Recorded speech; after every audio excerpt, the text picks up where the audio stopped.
प्यारे साथियों, नमस्कार। यूट्यूब के SP math by RP channel पर आपका हार्दिक स्वागत है। पिछली वीडियो में हम लोग प्रश्नावली 10.1 के 3 प्रश्नों का हल करना सीख चुके हैं। आइए आज चौथा, पांचवा और छठवें प्रश्न का हल करना सीखते हैं। चौथा प्रश्न है, निम्नलिखित समुच्चयों को समुच्चय निर्माण रूप में व्यक्त कीजिए। किस रूप में लिखना है? समुच्चय निर्माण यानी गुण विधि में, किस गुण के आधार पर या किस नियम के आधार पर यह समुच्चय सूचीबद्ध रूप में लिखा गया, इसको गुण विधि में व्यक्त करना है। तो पहले का पहला है, क्या समुच्चय है? 3, 6, 9, 12। अब इसमें हमको देखना है किस गुण के आधार पर यह संख्याएं लिखी गई हैं। अब देखिए, यह 3 का पहाड़ा है। 3 इकाई 3, 3 दूनी 6, 3 तिरिके 9, 3 चौका 12। किस रूप में है? पहाड़े के रूप में। तो क्या करेंगे? अब देखिए, 3 गुणे 1 कैसे लिखेंगे? 3 गुणे 1, 3 गुणे 2, 3 गुणे 3 और 3 गुणे 4। यानी इसमें 1, 2, 3, 4 कैसी हैं? प्राकृतिक संख्याएं हैं। तो इसको हम नियम रूप में इस तरह लिखेंगे, यक्स जहां की यक्स बराबर 3n। क्या? यक्स बराबर 3n। n क्या है? एक प्राकृतिक संख्या है, यानी n बिलोंग्स टू n। और देखिए, बस इसमें 4 ही संख्याएं हैं। क्या हो गया? यक्स जहां की यक्स बराबर 3n और n प्राकृतिक संख्या है, और n का मान देखिए 1 या 1 से बड़ा है। n का मान अगर 1 रख देंगे 1 से बड़ा है, और n का मान देखिए 4 या 4 से छोटा है। यही हो गया गुण विधि में। n का मान 1 और 4 के बीच में है या बराबर है। अब दूसरा है,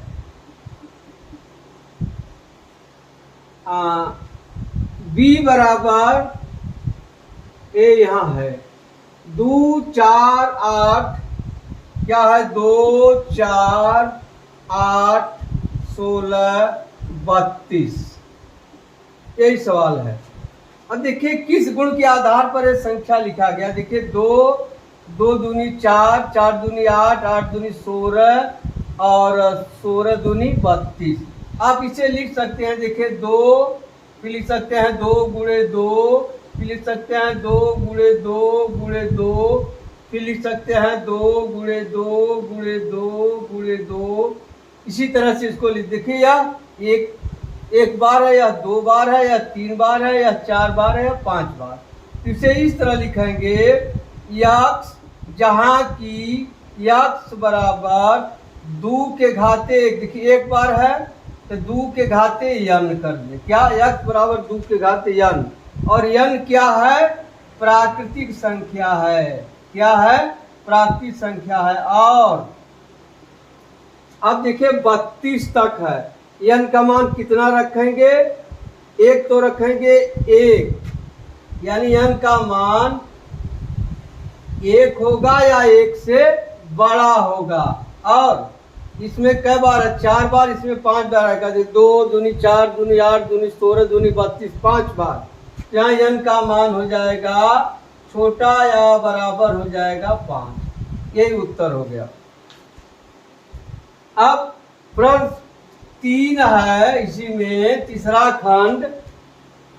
खंड है 5, 25, 125। तीसरा है 5, 25, 125 और 625। ठीक इसी आधार पर है। देखिए, अब 5 गुणे 5, यहाँ 5 1 बार है, यहाँ 5 2 बार है, यहाँ 5 का गुणा आपस में 3 बार है, यहाँ 5 का गुणा आपस में 4 बार है।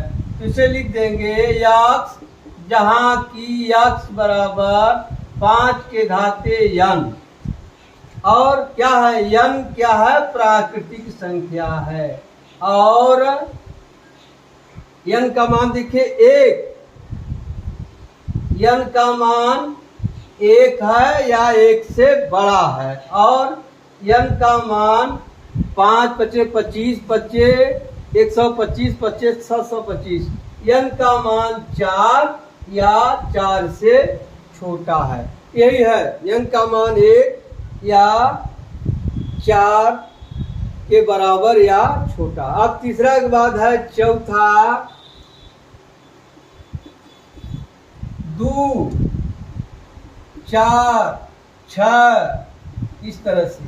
अब आप देखिए ये सब प्राकृतिक संख्याएं हैं 2, 4, 6, 8, 10। लेकिन प्राकृतिक संख्याओं में भी क्या है सम संख्या है। तब इसे कैसे लिखेंगे यक्स, जहाँ की यक्स एक सम प्राकृतिक संख्या है। सम प्राकृतिक संख्या है। ठीक, यही गुण सिर्फ इसमें लिखना है। अब इसके बाद है पांचवा, क्या दिया है 1, 4, 9 इसी तरह 100 तक है। अब देखिए ये सब क्या है, यह 1 का वर्ग है या 2 का वर्ग है या 3 का वर्ग से 4 का 5 का वर्ग से 10 का वर्ग है। तो क्या होगा गुण इसमें यक्स, जहाँ की यक्स बराबर n स्क्वायर माने प्राकृतिक संख्या का वर्ग है। और n क्या है प्राकृतिक संख्या है यानी n बिलोंग्स टू n। और अब n का मान क्या है 1 या 1 से बड़ा है, लेकिन 10 के बराबर या 10 से छोटा है। देखिए प्रश्न नंबर 4 हो गया। अब आइए प्रश्न नंबर 5। प्रश्न नंबर 5 है निम्न समुच्चयों के सभी अवयवों को सूचीबद्ध कीजिए। देखिए यह गुण विधि में लिखा है, इसे सूची विधि या तालिका विधि में व्यक्त करना है। अब जो इसमें दिया है उसी गुण के आधार पर संख्याओं को लिखना है। पांचवा प्रश्न है, पहला है a बराबर यक्स, जहाँ की यक्स एक विषम प्राकृतिक संख्या है। अब गुण देखिए प्राकृतिक संख्या है लेकिन विषम प्राकृतिक संख्या है। तो विषम प्राकृतिक संख्याएं क्या होती हैं 1, 3, 5, 7 इसी तरह से। यह हो गया उत्तर। क्या 1, 3, 5, 7, 9, 11 डॉट डॉट। ठीक, अब दूसरा है b, समुच्चय b बराबर है यक्स, जहाँ की यक्स एक पूर्णांक है। और क्या दिया है ऋण 1/2 से यक्स क्या है यक्स ऋण 1/2 से बड़ा है और छोटा है 9/4 से। यही है। अब देखिए इसमें कैसे लिखा जाएगा। देखिए यहाँ 1/2 यहाँ 9/2 है, यानी 1 और 9 के बीच में जो संख्याएं हैं सबके बटे 2 लिख देंगे। इसके बीच कौन कौन संख्या आएगी देखिए आ जाएगा 1/2, 2/2। देखिए पूर्णांक है, क्या कह रहा है यक्स एक पूर्णांक है। क्या यक्स एक पूर्णांक है। तो अच्छा 1/2 है, हाँ तो यहाँ आ जाएगा देखिए 0/2 भी होगा क्योंकि पूर्णांक में 0 भी शामिल है। अब यहाँ हो जाएगा 3/2, 4/2, 5/2, 6/2, 7/2, 8/2 और 9/2। अब इसमें दिया यक्स एक पूर्णांक है। देखिए यह पूर्णांक है, इसका हल करेंगे 0 आएगा। यह पूर्णांक नहीं, यह पूर्णांक एक यह पूर्णांक नहीं होगा, यह पूर्णांक है 2, यह पूर्णांक नहीं, यह पूर्णांक है 3, यह नहीं, यह है 4। कौन कौन सी संख्या हो गई? अब इसमें लिख देंगे इसको 0, 1, 2, 3, 4। यही उत्तर हो गया 0, 1, 2, 3, 4। ठीक, इस तरह से आप करके हल कर लेंगे। अब इसी का तीसरा है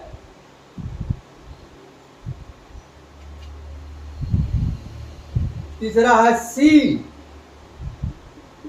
समुच्चय C बराबर है x, जहां की x एक पूर्णांक है, x एक पूर्णांक है, x एक पूर्णांक है, और x स्क्वायर, और क्या दिया है? x स्क्वायर या तो 4 से छोटा है या 4 के बराबर है। अब देखिए पूर्णांक, आप जानते हैं पूर्णांक क्या होता है? ऋण 3, ऋण 2, इसी तरह डॉट डॉट, ऋण 1, 0, 1, 2, 3, इसी तरह से ये पूर्णांक है। अब इसमें किन संख्याओं का वर्ग 4 होगा या 4 से छोटा होगा? ठीक ना? किन संख्याओं का वर्ग 4 होगा या 4 से छोटा होगा? देखिए यहाँ ऋण 2, इसका वर्ग करेंगे तो आ जाएगा 4, ऋण 1 का वर्ग करेंगे तो आ जाएगा 1, 0 का वर्ग करेंगे 0। ठीक, अब 1 का वर्ग करेंगे 1, 2 का वर्ग करेंगे 2, तो ये संख्या हो गई। देखिए 2 होगा, ऋण 1 होगा, 0 होगा, 1 होगा, 2। इन संख्याओं का वर्ग करेंगे, अब यहाँ हो जाएगा ऋण 2, 1, 0, 1 और 2। ये उत्तर हो गया। अब तीसरा हो गया। अब इसी का है चौथा है यही ना? चौथा है समुच्चय D बराबर x, जहाँ की x LOYAL शब्द का एक अक्षर है। अब देखिए आप जानते हैं किसी भी वस्तु को या अवयव को दोबारा नहीं लिखना चाहिए। इसमें देखिए यल 2 बार है, इसका समुच्चय हो जाएगा LOYA, बस ये होगा। एक बार जो ज्यादा यल है उसी को छोड़ देना है। ठीक, अब चौथा के बाद पांचवा है, यक्स, समुच्चय E बराबर यक्स, जहाँ की यक्स वर्ष का एक ऐसा महीना है, वर्ष का एक ऐसा महीना है जिसमें 31 दिन नहीं होते, जिसमें 31 दिन नहीं होते। अब किस महीने में 31 दिन नहीं होता? अब देखिए यहाँ से गिनिए, जनवरी 31 दिन, फरवरी, हाँ ये फरवरी होगा, फरवरी, फिर जनवरी, फरवरी, मार्च, अप्रैल जो गड्ढे में होगा वह 31 दिन का नहीं होता है, अप्रैल, फिर मई, जून, गड्ढे में जून आ गया, हो जाएगा जून, फिर जुलाई, अगस्त, यहाँ शुरू करेंगे तो अगस्त भी है और जुलाई भी है, ऊपर तरफ ये होगा 31 दिन का, जुलाई, फिर एक बाद अगस्त, सितंबर, अक्टूबर, नवंबर। देखिए सितंबर और नवंबर गड्ढे में आ रहा है, यहाँ हो जाएगा सितंबर और नवंबर। आप गिन लीजिएगा, इस तरह से गिनेंगे आप, जो इस ऊंचाई पर होता है वह 31 दिन का होता है और जो इस गड्ढे में आता है वह 30 दिन का होता है। यह हो गया। पूछ रहा 31 दिन नहीं है, 3 सब महीना 31 दिन का नहीं होते। ठीक, 5वां के बाद अब 6वां है इसी का।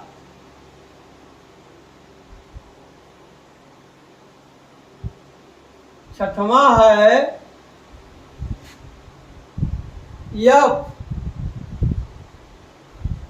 इसी का छठवां है समुच्चय यफ बराबर यक्स, जहां की यक्स अंग्रेजी वर्णमाला का, अंग्रेजी वर्णमाला का एक व्यंजन है, का एक व्यंजन है जो के से पहले आता है, जो के से पहले आता है। अब के से पहले अंग्रेजी का अक्षर क्या होगा? A B C D E F G H I J और के, इसी के पहले का लिखना है। शर्त दिया है व्यंजन हो, इसलिए ए नहीं होगा, बी होगा, सी होगा, डी होगा, ई नहीं होगा, एफ होगा, जी होगा, एच होगा, आई नहीं होगा और जे होगा। ई इसके पहले है, तो इसका क्या हो जाएगा? समुच्चय B C D F G H और जे, ये होगा उत्तर। B C D F G H J हो गया। अब प्रश्न नंबर 6 है। प्रश्न नंबर 6 दिया है बाईं ओर रोस्टर रूप में लिखित और दाईं ओर समुच्चय निर्माण रूप में वर्णित समुच्चयों का सही मिलान कीजिए। अब इसका सही मिलान करना है। कौन सा समुच्चय एक ही विधि में लिखा है, दो रूपों में जो आपस में समान है। तो आइए कैसे देखेंगे इसको। अब ये जो समुच्चय निर्माण रूप में लिखा उसको पहले देखिए आप। क्या? यक्स, जहाँ की यक्स एक अभाज्य संख्या है और 6 की भाजक है। अब आज में देखिए अभाज्य संख्या है, 6 की भाजक है। अब देखिए 1 2 3 6, इसमें 6 भाज्य संख्या, इसलिए नहीं होगा। और दूसरा देखिए 2 3 अभाज्य संख्या है जो 6 की भाजक है, इसलिए दूसरा किससे मिल जाएगा? ए से। दूसरा मिल गया ए से, इस तरह से मिला देंगे। फिर आ जाइए यक्स संख्या 10 से कम एक विषम प्राकृतिक संख्या है। अब देखिए विषम प्राकृतिक संख्या है 1 3 5 7 9, तो चौथा किससे मिल जाएगा? बी से। चौथा बी से मिल जाएगा। ठीक। अब तीसरा है यक्स, जहाँ की यक्स एक प्राकृतिक संख्या है और 6 की भाजक है। देखिए 1 2 3 6 प्राकृतिक संख्या है जो 6 की भाजक है। तो पहला किससे मिल गया? सी से। पहला मिल गया सी से। अब लास्ट में बचा डी। देखिए अब मैथमेटिक्स है, इसका समुच्चय तालिका विधि में इस तरह से है। यह है क्योंकि कोई अक्षर दोहराना नहीं चाहिए। इसमें जो है देखिए यम 2 बार है, यम 1 बार लिखा गया है, यानी जो अक्षर इसमें 2 बार है उसको 1 बार लिखा गया है। तो इसका मिलान किससे कर देंगे? डी से। यानी तीसरका का मिलान क्या हो गया? डी। ठीक, इस तरह से आप लगाइएगा। और आपको कोई समस्या हो 30 नंबर पर आप संपर्क करके समस्या के समाधान पा सकते हैं। अब मिलते हैं अगली वीडियो में, तब तक के लिए धन्यवाद। जय हिंद, जय भारत।